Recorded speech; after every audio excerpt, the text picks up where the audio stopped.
திண்டுக்கல் அருகே புனித சலேத் மாதா தேவாலயத்தில் நடைபெற்ற ஆண்டு விழாவில் ஏராளமான கிறிஸ்தவர்கள் கலந்து கொண்டு நேர்த்திக் கடன் செலுத்தினர்.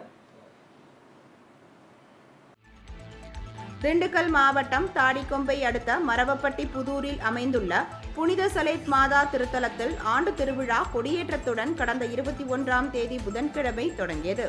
இதையொட்டி புனித சலேத் மாதா திருவுருவம் தாங்கிய கொடியுடன் ஜெபமாலை ஊர்வலம் நடத்தப்பட்டு ஆடம்பர கொடியேற்றம் நடத்தப்பட்டது. இதனைத் தொடர்ந்து 22ஆம் தேதி வியாழக்கிழமை இரவு திருவிழா நடைபெற்றது. அப்பொழுது புனித சலேத் மாதா உள்ளிட்ட புனிதர்களின் சொரூபங்கள் வைக்கப்பட்ட மின்ரத ஊர்வலம் வான வேடிக்கையுடன் நடைபெற்றது. இதனைத் தொடர்ந்து 23ஆம் தேதி வெள்ளிக்கிழமை பகல் பெருவிழா நடைபெற்றது.